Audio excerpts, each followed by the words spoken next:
So we are in the mailbag segment. So if you got questions, we may have some answers on here. Throw your questions in the comments section right now. Also, hit that like button. Let's get to 100 likes in this video. With your help, it absolutely can happen.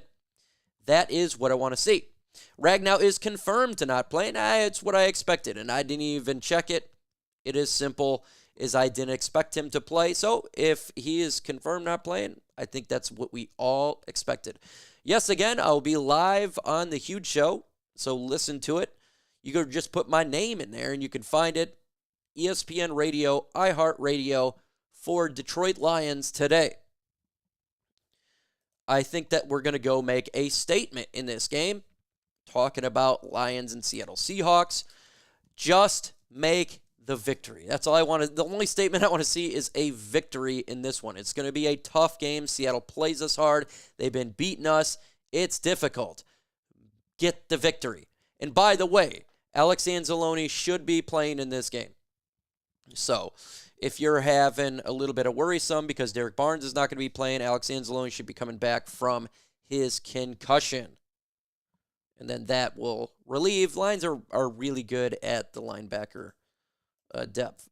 Let's see, hashtag FGB. What's the latest on Branch in concussion protocol?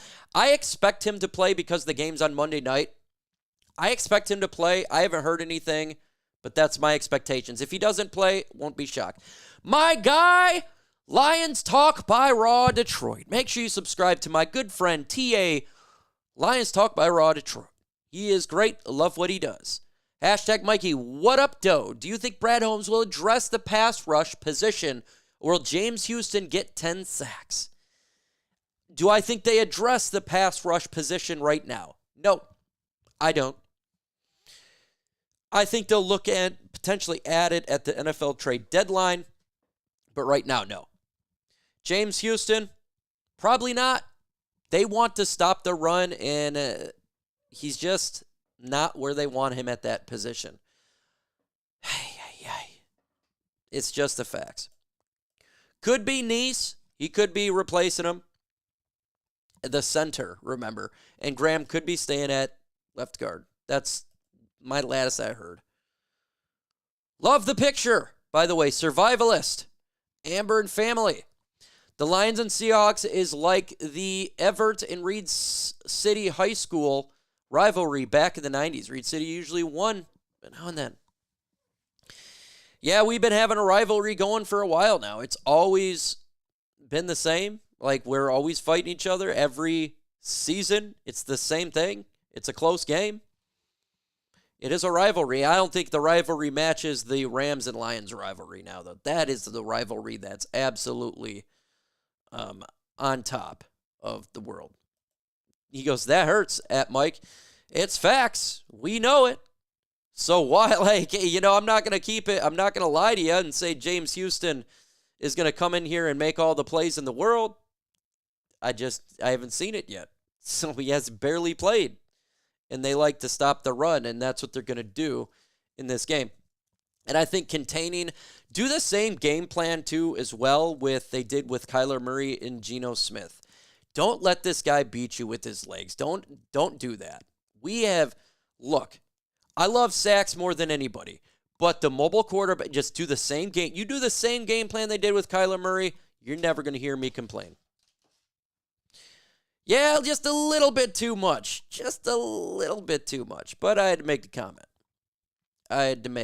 comment. All right. They need to get Graham out of this position. Well, that's that, or he's just got to get better at it, right? He's got to get better and better at it. This is something that he hasn't done that much. If not, when the rookie comes off the NFI list, that's something that they could look into. I'm not playing around. I don't care about how long you've been a Detroit Lion and all this. I want the best 11 on offense. And if Graham Glasgow is not playing good by the time that Mahogany comes back, and Mahogany's looking pretty good, that's what you do.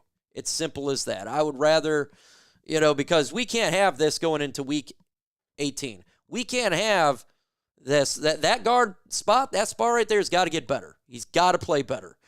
And what I saw from this last game, the holes weren't there. and he just looked confused. He was looking to the right side. The guy he was facing just went right past him. Didn't even touch him. I've never seen that. Maybe unless I watched the Chicago Bears tape, but I haven't seen anything like that in a long time. It was bad, and he's just got to get better. This is something that he hasn't done. Hey, what's up, Theme Park Paul? Said, I know your Lions will win. Seahawks needs work. Your team's good. Theme Park, we're not taking your team lightly. No Lions fan is. We know what you have done. The last 9 out of 10 times has beat us. We got to give Montgomery that football.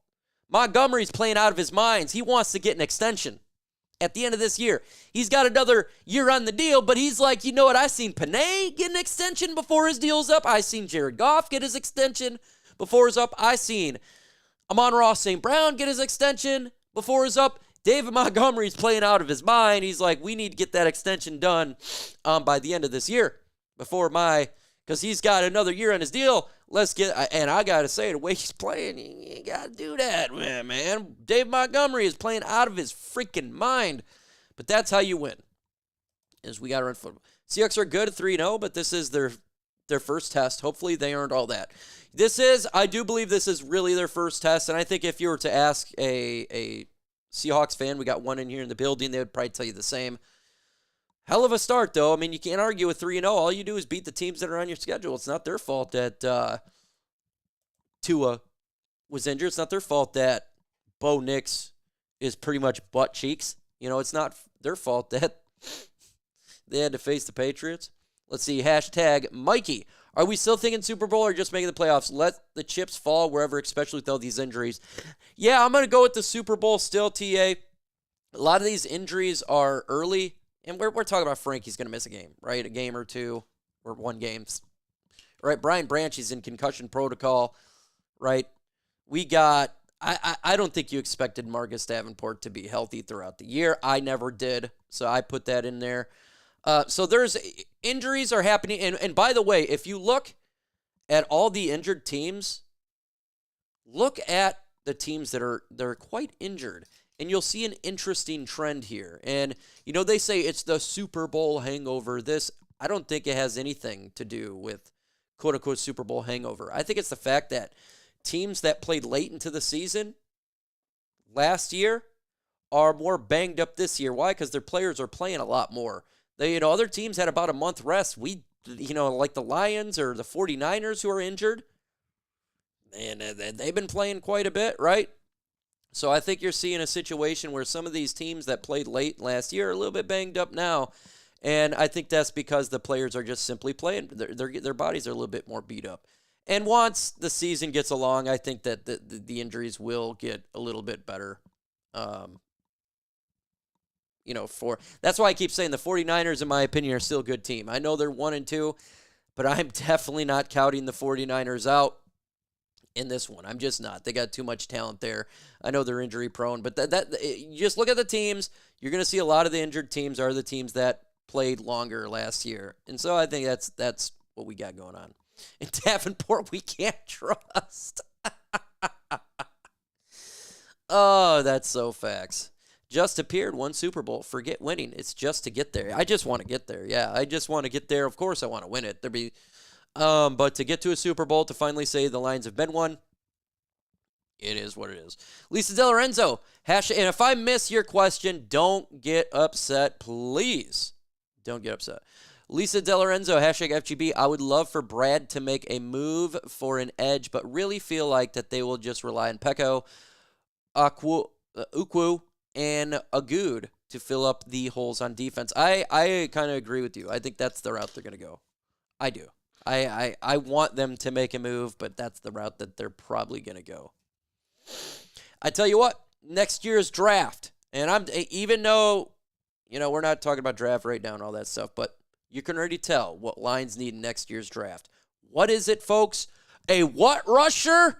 A pass rusher, right? We need a pass rusher. They need to draft a what? A wide receiver. We need to draft. We know exactly what we need, and I tell you what, they better get it in the draft. Come on, guys.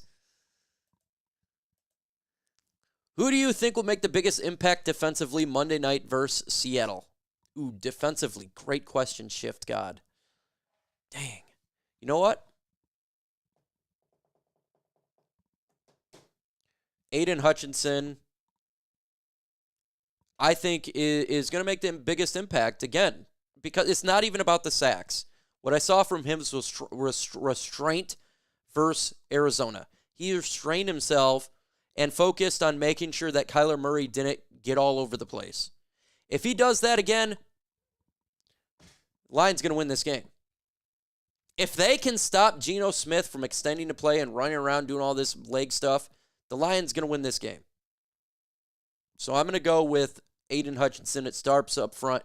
I see Joey says Kirby Joseph. Kirby's been out of his mind. Do we have the best safety tandem in the NFL right now? Brian Branch and Kirby Joseph playing out of the mind. Now, Futu Melifonwu potentially could be coming back. I haven't heard. I heard there was rumors that potentially he could be coming back, right? A lot of good stuff happening right there. But I'll go with Aiden Hutchinson. John Nass says, I don't think we'll trade for anybody. Let the cap roll over the next year. Use the money, sign Hutch in a Lee McNeil deal.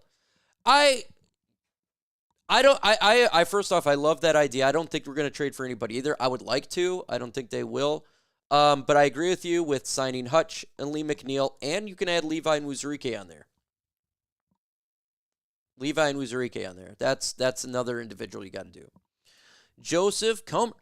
Let's see. Hutch, because of the consistent pressure him and double teams from them.